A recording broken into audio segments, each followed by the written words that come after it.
Hey YouTube family, it's Simi here.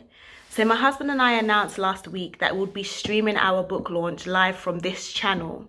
But on Saturday, the day of the book launch, there was quite a huge technical error and we accidentally streamed it from the wrong account. So on this channel, there's over 1,600 of you, but we accidentally streamed it from one of my accounts that has one subscriber.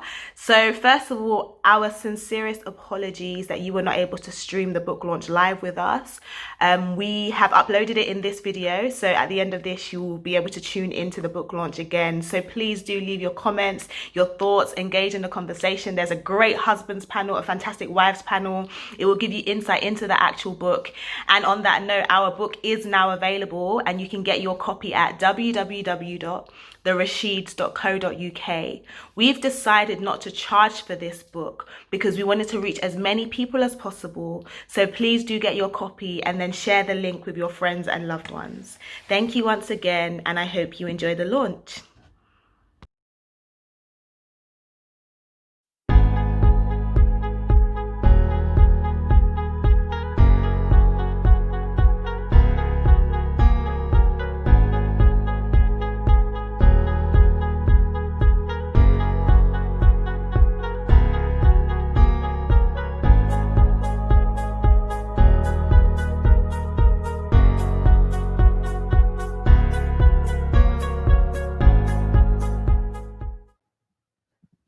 Hello, and welcome everybody watching on YouTube.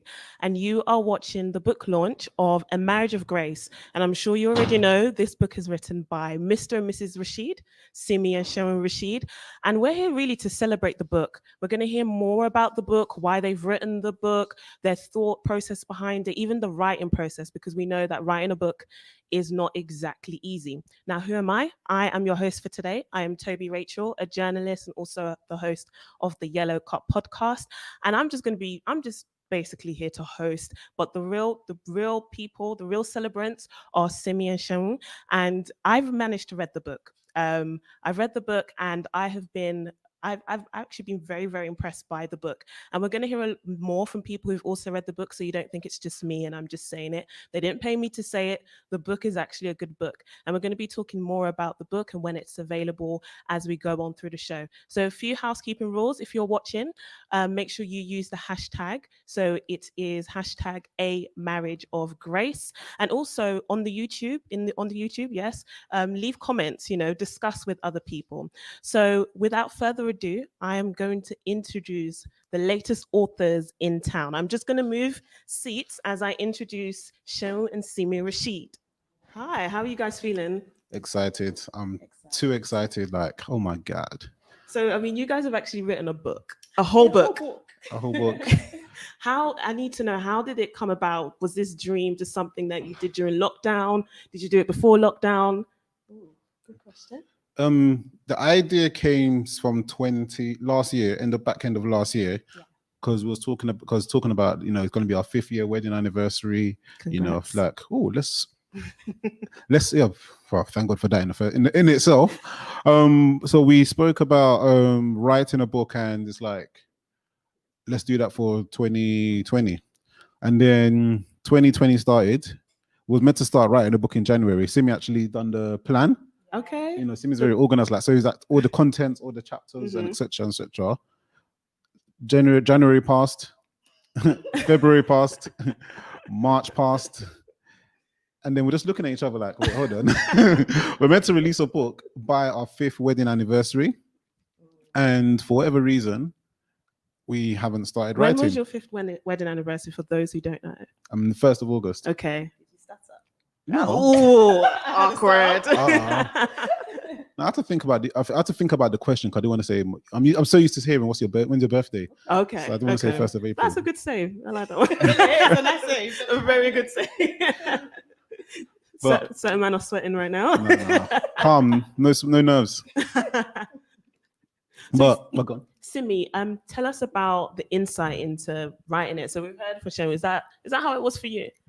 So yeah, it is quite accurate. As Sean said, we were meant to start it in January. By April, I'm like, this book is not happening again.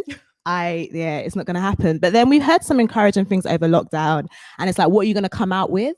And for us, because this was a vision way before lockdown, it's like, this is an opportunity to actually pen down our thoughts and our experiences. Let's take out some time, regroup, pray about it, get clearer direction from God, and then start the writing process. And then boom, we did it in like 2.5 months, which for me is, that's not normal. So yeah, Do you think that lockdown and, you know, what 2020 brought to us kind of contributed to you being able to complete the book?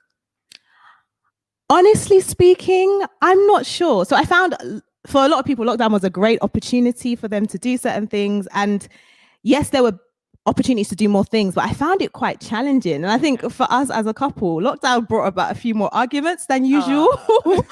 And obviously book writing being one of them. But I think having that time out of the office did give us a bit more time and enabled us to be a bit more relaxed. So that helped with the writing process. But future books will come and there won't be a lockdown, so that can't be our excuse. Okay, so future books are coming. By the grace of God. Interesting, because when I was reading the book, there was a sentence that was said, and I was like, are they trying to say that they're writing more books? It was at the beginning. You're looking at me because you're like, you don't even remember what you wrote. No, I don't. So in the introduction of the book, you guys said, oh, we'll leave this for another time. And I was like, is that a hint for another book? I know like we're just launching this one, but give me an exclusive. Is there another book? There's no book yet, but by the grace of God, there will be some future projects coming out of us. Okay. And I'm really curious. So you guys are, you've just joined Instagram. Simi, you have a presence on Instagram. Showing you've got a presence on Twitter. And your journey you've spoken about publicly, you do this with ministry. Why a book, not a YouTube channel, like a joint Mr. and Mrs. YouTube channel or a podcast? What made you say, let's do a book? Because it's harder. To be fair, Simi has already got a YouTube channel, Courtship and Beyond anyway, which is quite active. It's been that sleeping giant, but it's time to resurrect it. You know, because I write my blogs as well. I've been doing my blogs for the past 2 years, and I find writing quite easy, which is quite weird compared to my life journey because I wasn't really good at English in school. Okay, but you're a good writer. You're a very good writer. So I call it the grace of God, but you know, because writing is not my first degree. You know, unlike some people in this room, but hey. So why a book for you, Simi? So I think a book is a type of legacy. So YouTube is great, podcasts are great, but I think those are signs of the age. Books are timeless. By the grace of God, our books will outlive us. They will be handed down to like our children, our children's children for future generations. And I'm not sure that podcasts and YouTube channels will do that in the same way. They are great things. And, you know, we might have those things in the future, but I think a book is legacy for me. Okay. So for those who don't know, which is going to be quite a lot of people, what is the book about? Ooh, do you want to say? You say. Okay, so the book is an anecdotal journey through our first 5 years of marriage. It captures a lot of our highs. It will take you on a journey through our lows, the practical wisdom that we learned along the way, the times where we almost killed each other but didn't. You know, it's just a very real look at what marriage looks like in the early years. And I think a lot of people have said in the past that they would have benefited from knowing the realities of marriage before they got there. So yeah, for us, it's just documenting the journey so far. Marriage is beautiful, but it does have its challenges along the way. But with God, everything is beautiful. So yeah, it's a snapshot into our journey so far. And why would you say people should download it? So obviously it's called A Marriage of Grace. Is it applicable for people who are single, or single in a relationship, single, engaged, single, married, or maybe for someone who's divorced? You know, why would these people read the book? Okay. I'll start with the singles because that's easy. For them, it's definitely for them because you want to know what you're getting yourself into, knowing the sort of things like, because what I like about our book is we talk about a lot of our failures as well. Okay. So it'll be weird for a single person to read and say, okay, this is what they've done, it didn't work for them, and then for them to now apply that same mistake that we made. You know, one of the things that I struggled with, especially when I was younger, I didn't have any mentors when I was younger, so I kind of made a lot of the mistakes that I probably wouldn't have made had I had somebody that was, ahead of us. So I think definitely there's something for the singles. For those who are married, I'm sure a lot of them will relate to some of the stuff that we talk about, because a lot of people that I speak to, they think that they're the only one in their situation, and then when they realize that actually, hold on, I'm not. Crazy. Yeah, we're all crazy. It's not. We're all crazy. It's not just. It's not just us. You know, because there's times where I think about some of the things that me and Simi have been through, and then when I speak to other couples, I'm like, "Oh, you too." It's not just us then, and it's like, okay, so it definitely is very relatable for other people. So it lets them feel that they're not alone. And in terms for someone who has, you know, gone through divorce, I'll guess for them, they can probably. This one's a little bit difficult for me to speak on too much because I've never been in that situation. But I'm sure, hopefully, it will give them some insight into maybe see some of the mistakes that they might have made that they might not have picked up on. Seeing that, okay, this is what I done, and it didn't, and this is why it didn't work, and I'm seeing it and from another person's perspective as well. Right. And I think because it's a case study on our life, it's not a this is what you should do, it's a case study. So you can, you know, connect to the areas that you connect with, and then the areas that you're like, okay, that's not me yet. It just gives you wisdom anyways. So there are general principles based on the word which will not change, and I would say definitely uphold biblical principles, but the case study element is entertaining, and they're just simple lessons to be learned, and you'll have you'll enjoy the read along the way. So I think there's something for everybody in the book. Awesome. So today we're going to have, obviously we're going to talk to you guys a bit more later on, you know, with the finer details of the book. I feel privileged. I've been able to read the book before other people. Hey, that's something I'll write on my CV. And there are there's also, you know, I don't want to give away too much of what's going on in the launch, but, you know, for everyone watching, sit tight because there are going to be other people who've read the book and they're going to be sharing, you know, some chapter reviews. We've got a panel, a wives panel, a husbands panel, and it's just going to be a great launch. What would you want people to get from today's launch? Oh, that's a very good question. Of course, it's a good question. No, definitely.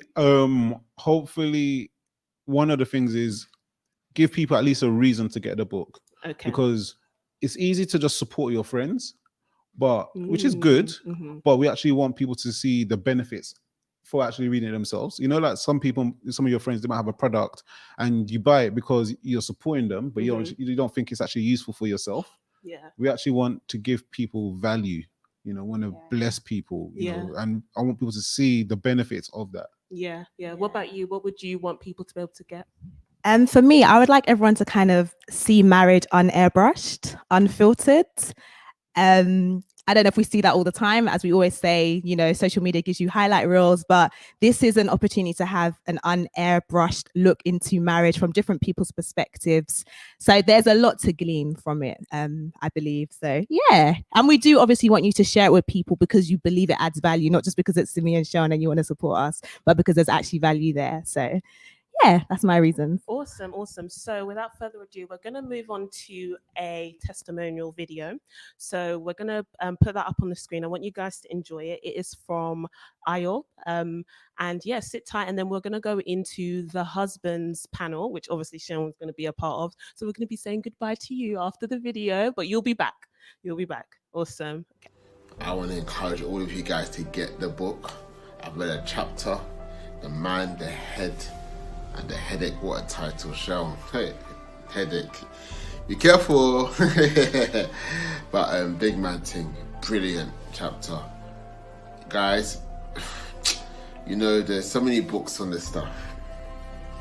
But I love that Sean put himself as a case study. I love that Sean didn't just speak at men, but spoke to men. Very clear difference. Not at them, but to them. He didn't speak from up here, spoke from here. You know, and I really want to just like, yeah, my thoughts on that chapter. It's just the beauty of understanding the pressure, you know, that men have, godly men, how should I even say, when it comes to the reality of the expectation and responsibility of being the head.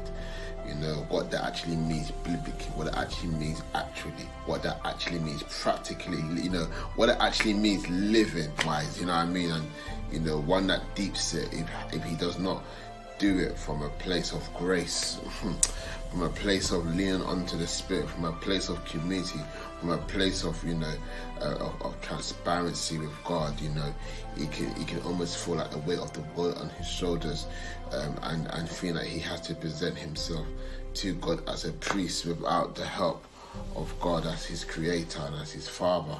And yeah, man, men, we are not alone in our struggle, in our journey, and Sharon perfectly expounds upon it in various ways. I don't want to speak too much on it.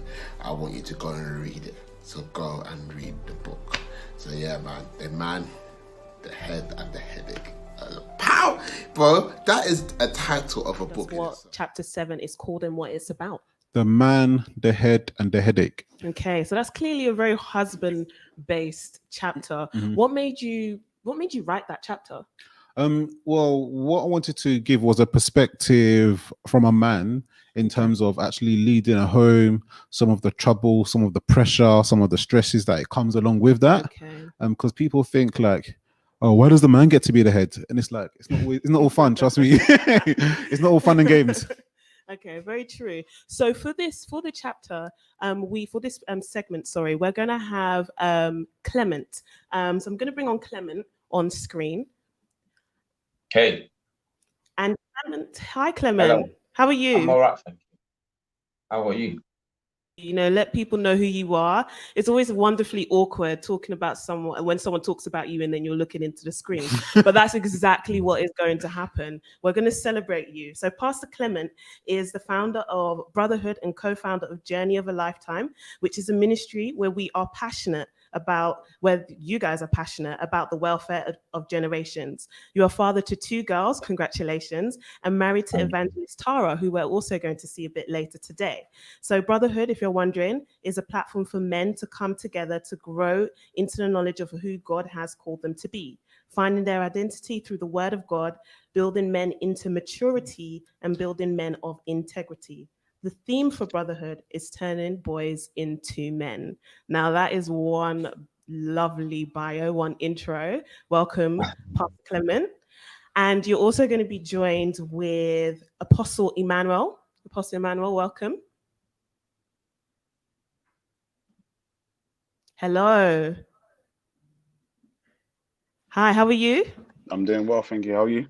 I'm good, thank you. So again, we're going to do that thing where we, talk about you and you look into the screen so we can celebrate you. So Apostle Emmanuel is an apostolic, English, voice for the generation with a heart to see transformation in the United Kingdom and globally. He is a husband, father, podcaster. Shout out your podcast. Absolutely love it. I've been a guest on it as well. And entrepreneur. He is committed to serving the body of Christ and seeing the sons and daughters of God walk in their destiny. He is also the senior leader and pastor at City Worship. Welcome you both. Thank you. Awesome. So we're going to be talking. This is a panel which I have been blessed to lead. Now, as you can tell, I am not a man, nor am I a husband, but I know I can bring in, that feminine perspective, that sprinkle that feminine energy into the room. No, sometimes it's not good to let men just talk away. Sometimes, you got to have a woman sprinkle some energy into that.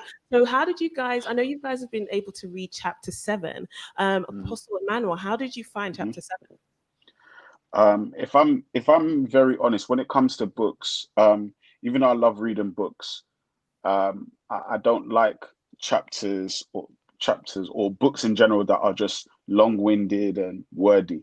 And I think this one was straight to the point. It was very simple. So just as Pastor Ayo said in his video, it's something, it doesn't speak at men, it speaks to men. It's simple, it's clear, the points are not long-winded, they're not, there is revelation in there, but it's not so revelatory that it's like, oh, what on earth is he trying to say? It's very simple, it's concise, and that's what I love about the chapter. And as has been mentioned, the title in and of itself is a book. So I'm not prophesying, but I'm prophesying at the same time. Potentially, if there's a book that you're thinking about, I think that there's something there. Did you hear that? I'm listening, sir. And Pastor Clement, how about you? How did you find chapter 7? I agree with both guys that what they said about the book was very direct. And most of the time in a relationship, I found that men are very direct and more direct than women. So the book was literally You can feel a father speaking. You can feel a husband speaking to another husband. You can feel a brother speaking to another, to you directly, like giving you guidance. Even though I've been married for almost going to be 8 years next year, but Congratulations. it was like a breath of fresh air still to read a piece of your marriage in somebody else's book. It's almost like it's almost like it was a fly in your house. The fly in your house, that's when they reported everything they've seen or heard publicly. You know, it's a powerful book, very powerful book. It was a direct book. And that's the best one. I think most of the time for men, why we find it hard to read some books, we'll read things that's based on just that reflect on us directly. So, for example, I'm into football. I'll read things about football directly. I wouldn't read about hockey. So, what that book done, it spoke directly to me straight away. So it went straight to the point. Like Pastor Manuel said, it went straight to the point. So it was easy for me to read it and actually enjoy it. And some of them I was thinking, Sean, you're a snitch. Why are you saying everything up? So it was very enjoyable. I was laughing. I was frustrated because it was one chapter. It was almost like who shot Phil Mitchell, and then you find out next year who shot him. So I enjoyed the book. Thank you very much. I loved both of your perspectives. As a woman who is single, unmarried single, you have to like make sure point that out, because people are different types of singles. It was really interesting to read that chapter, because I'd never actually really thought at that level the pressures that come with being the head of the home. A lot of the times I'm thinking about, okay, in the future I'm gonna have to submit, right? But Sharon, your chapter was very honest, like they've both said. My question for you guys, and I'll start with you, Sharon, is why did you write the book, and also that chapter, but more so concentrating on being the pressures of being the head of a home? Because I think sometimes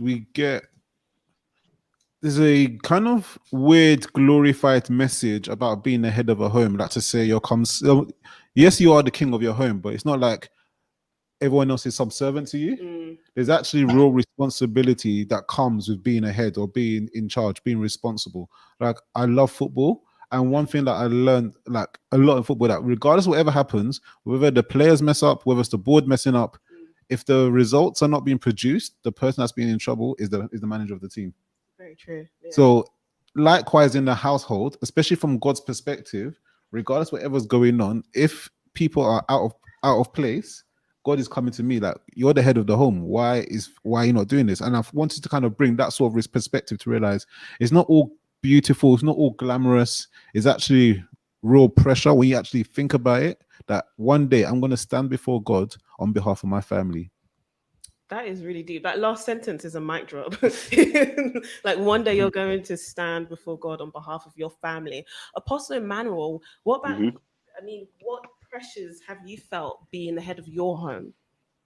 Every pressure that the brothers are going to share today is probably the same on my side. Obviously, there's going to be differences and nuances, but I love the fact that in the chapter, it's brought up that in Genesis we see an issue with Adam and Eve. We see God giving a mandate and an instruction to Adam, and Adam's responsibility was to relay it over to his wife and make sure that they're kept in check with God's initial instruction. And so for me as a man, it's kind of the same thing, that there's a vision that God is given for our family, from a spiritual perspective, but also a practical life perspective.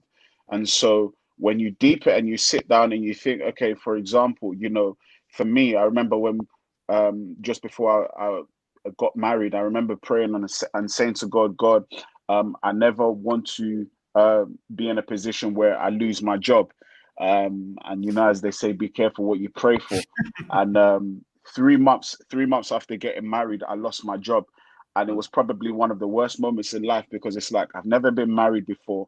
And now it's like, I've carried this notion of, men being providers, and that's kind of that's the main thing, or that's the primary thing that they do. That's the main thing that they offer to their family. And so when I was in that position, I began to question my manhood, I've heard the sermons, I've read the books, but when you're in it yourself, you're now thinking, God, is this what life is? Am I really a man because I'm not able to provide for my wife? I'm not able to pay bills anymore. I'm not able to do stuff.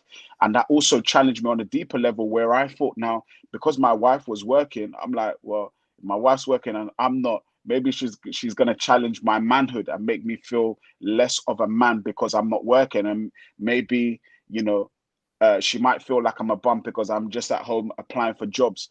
But these were things that were going up all in here. And the thing with that is that why I love this chapter is because it's kind of like it's been made known that there are things that goes on in a man's mind that people will not understand. It's not necessarily up for public conversation. So when we're on, Twitter, or when we're on social media and we're discussing things like manhood and, the issues that women have with men, it's kind of like a lot of women are saying stuff, but we actually need to hear what's going on with the men and what's going on in a guy's mind. And a lot of the time that doesn't happen. I get that, sometimes, well, for a lot of the time, people come up with excuses of why men should or do X, Y, and Z.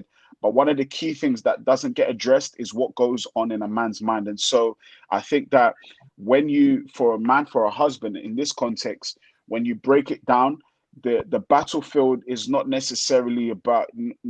primarily the money, it's not primarily the sex per se, it's not primarily the kids or whatever.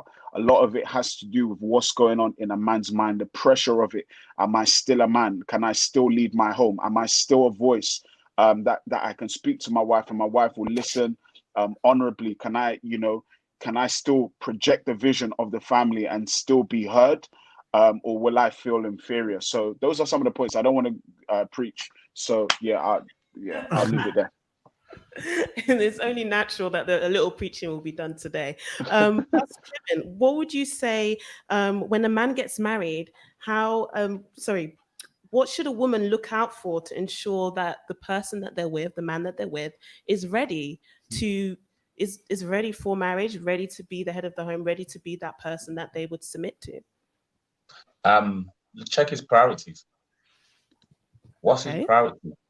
What's his priorities? Priorities is key to the man's heart, your mindset, the way you think, the way you relate to things. You have to look at the way he's with his mother and his father, the way he responds to people above him, the way he treats his friends, the way he treats people underneath him that he's supposed to be giving out to. There's 3 different stages in life, and every single stage you need a mentor. There's a place of receiving.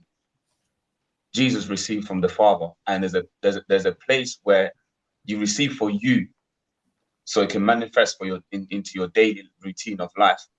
And there's a place of where you also have friends that you sharpen each other, so your friend can check you and tell you what's wrong, what is right and what's wrong. Because most men hang around with a lot of Peter Pans. They hang around with young men that still have toys.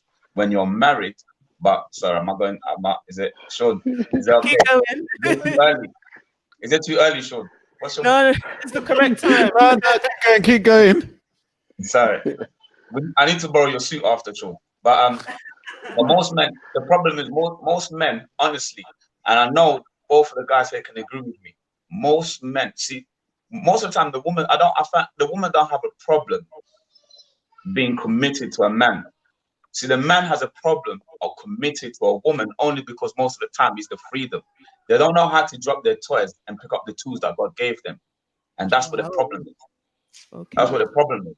So you have to check his priorities. So the second level is you having friends. Me and Sean can talk to each other on the level. He can correct me, I can correct him, we can sharpen each other. But there's a next level where you also have to now share what you've received and what you've learned. So most men are also selfish. They don't speak out. Do you know the reason why there's not a lot of men in today's society? When I mean men, I'm talking about physical being men, spiritual men, like mindset of manlyhood, is because most of the time, most men don't know how to speak out. There's a lot of crying. There's a voice inside that's crying out for help. They don't know how to communicate. And that's why I found that this book is so key to manhood, because it speaks what men go through, so it can encourage you to speak out. It can encourage you to come out your cave, because most men go inside the cave and remain there. And they don't want to come out. And this book actually encourages you to come out and realize you're not alone. And most men do think they're alone because you work so much and trying to be a husband, trying to be a father, and trying to be a brother, and trying to be a friend. Most men are caught by being a friend, but not a father and not a husband. So being preparing for marriage is all about your responsibility. Know how to take over your responsibility and be willing to take over your responsibility, accepting responsibility.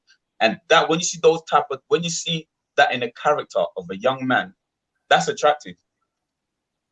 Wow, mic drop right there. If you had a mic, you could just, on the screen, just drop that mic right there. Oh, he even wiped his brow a little bit. So this is what happens. This is what happens when you got no hair. When your hairline is finished, you just sweat. Oh gosh, praise God. So Shawe, in the book, you also talked, I really love, there's a segment where you kind of talked about, you share the scripture about a man leaving his parents' home. And then I'm not going to spoil the book. It's not my job to give spoilers. So if you want to do that, you can, but you have to get the book and read it. But you do talk about, your relationship with your mother and a relationship with in-laws. Now, my question for you is, when a man gets married, how does this man now navigate this change with their mother in the most respectful way? They have to read a book. Because it is a big burden on my heart. And don't get me wrong, I'm not here to tell anybody to disrespect their mother, because I wasn't raised like that. She's probably watching this as well. But mummy's boys need to grow up. Okay. Literally, they need to grow up, because there's so many, and I think it's a massive issue going on within our community, especially that, and I understand why, because especially within our communities, we do have a lot of single parent households, and as men, we are almost like the dad of our homes, because obviously a lot of us, our dads are not about. Well, a lot of men, their dads were not around, and so they feel that void, and they have that connection. But the reality is, which I know I'm not going to ruin it. Yeah, just go get the book. Okay, that's a good teaser. Get the book to find out the rest. My sister's letting me know that she's there as well. That's hilarious. So Apostle Emmanuel, a question for you. How do we support men now to unlearn things? Obviously, the book is a great start. And then after they've read the book, how do people go, especially men? I don't think it's really a woman's job, support men to unlearn these things. The primary answer to that is by community. Thank God for the men that are joining me here today, who are all actively involved in some sort of men's ministry. I'm also a part of a men's ministry, 412 Men, which is Pastor Aya's baby, and I've never in the past maybe 4 or 5 years, I've never understood, or I've realized so much the power of men being in community. One of the things that I believe is that manhood is there's a level of impartation that comes with manhood, but there's also a level of manhood that comes by modeling. And so when you see godly examples, when you see godly men who are living a life that you admire, and a life that inspires you, you want to be like that. So Paul can say something like, follow me as I follow Christ. And Jesus can say something to his disciples to the degree of, if you love me, you will follow my commands. And his commandments were a reflection of his daily lifestyle. So as men in this day and age, how are we going to unlearn? How are we going to learn and unlearn certain things and behaviors and characteristics? Is by community. We need to be around men who are going to correct us. We need to be around men who we can have conversations with, but we also need to be around men that what we've learned, as rightly said by Pastor Clement, that we can pour into. But the thing is that there has to be a willingness. We have to be willing to say, you know what, I've got that wrong. You know what, my women are viewed in that way is skewed. I think one of the things for Christian men that we've not dealt with properly is, as a man coming from the pre-Christ stage, your view of women is, for most men anyway, is skewed. It comes through TV, it comes through personal experiences, it comes through ends, it comes through your sexual experiences, your good encounters, your bad encounters, and that's what kind of shapes your understanding of women in general.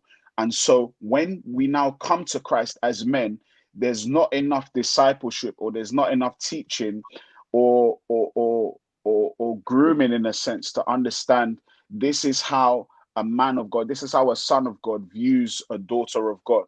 And so what happens is that when we then get to when it's time to start relating with girls, i.e., talking to them, we're using the old way of doing things when it comes to courtship, where the old way of things when it comes to marriage, old way of things. And then things like porn come up, like undealt with issues that happen with porn, or ex-partners, sexual partners, or how you your over friendliness with women that is a bit too much for your wife, and there's no boundaries. So when we don't get that level of discipleship, then when it gets further into life and we get into relationships, we realize that, okay, there are problems here that weren't dealt with. But how do we deal with them? We deal with them in community of men. I think for very long, and you rightly said it, you said that, women in the conversation is not altogether bad, but the problem is that kind of women have been driving the conversation without men taking enough initiative. And so that's why I thank God for the men that have set up men's initiatives, men's ministries, and men's fellowships.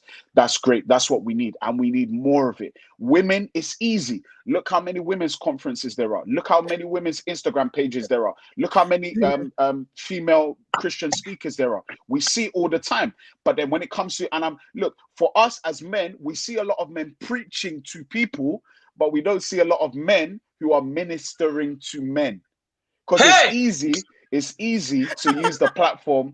I'm sorry, this is preacher mode. I'm sorry. It's easy. Go ahead. Go on. It's easy. Okay, it's easy to do the theology thing. It's easy to sound deep in front of your brothers. It's easy to sound biblical in front of your brothers. It's easy to sound biblical, spiritual in front of your brothers. But when you're dealing with depression, and when you're dealing with anxiety, and when you're dealing with homosexual thoughts or whatever, you cover it up because we like to do the spiritual thing.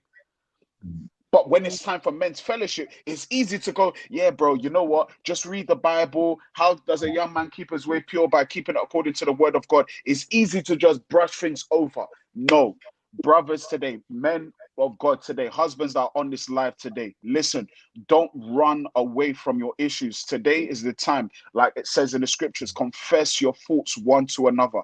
And I know there's many nuances to that. You have to be in a place of trust or whatever. But when I say community, part of the word of community is commune. Another word that we get from commune is communion, which is fellowship, which is unity. Okay, and that's what we need once again between the brothers. We can talk about football, basketball, and music and stuff, but let's get back to a place where we can be vulnerable. And that's why I love this, because as husbands, we can be vulnerable about the issues that we've had in marriage. And that's why I love, what you guys have done, Simi and Sean, like being transparent about what marriage is. Because in this day and age where we've made it all about the glitz and the glamour and the wedding day, people don't want to face the harsh realities that there are challenges that appear in marriage. And that's because two people are joining together to become one. But going back to your initial question, is community that's going to be the main answer to solve that issue. Awesome. Thank you very much. Now, Mr. Rashid, before we go on to the wives panel and we show a testimonial video, what would your final words be really on just everything that has been discussed? And even I'm very particular in hearing what you think about, what does it entail for a man to work on himself, I think one thing, especially for men, is we need to learn to be submissive. The Bible says, submit to one another. So yes, our wives need to submit to us within the context of marriage, but in terms of context of a larger community, men need to learn to submit to authority as well. Okay. Okay. And that's something you did mention in the book, and I felt honored to be able to read that, because I've not really heard, we don't hear that often. The conversation from where I sit is really about women submitting a lot, but never a lot of emphasis on men also, that there's submission on that part as well. So we're going to go on to the wives panel. So we're going to get Mrs. Rashid back here. But before we do that, there's going to be a testimonial video. Hi, my name is Morel. First of all, I want to congratulate Simi and Jean-Will, this amazing book they have coming out. I am super proud. I was fortunate to read 2 chapters, Sacrifice and Submission, and You Are Both Different. And I can definitely say I was able to identify and relate with a lot of the issues that were put in those chapters. I love the openness, I love the transparency. It's definitely a book I would have loved to read before marriage. I just love how it's identifies issues and then gives you biblical knowledge, and even if you're still feeling overwhelmed, you get to the bottom of the page and there's a prayer there for you to action it. I just absolutely love it. It was nice to see such a fresh perspective on marriage, because I don't know about you guys, but sometimes when you hear about a marriage book you just think, here we go again. But it was just so nice to have such a different perspective and also just feel real. Like I genuinely felt like I was having a conversation with Simi and Sean. So make sure you get it, guys. Amazing. Congratulations again, guys.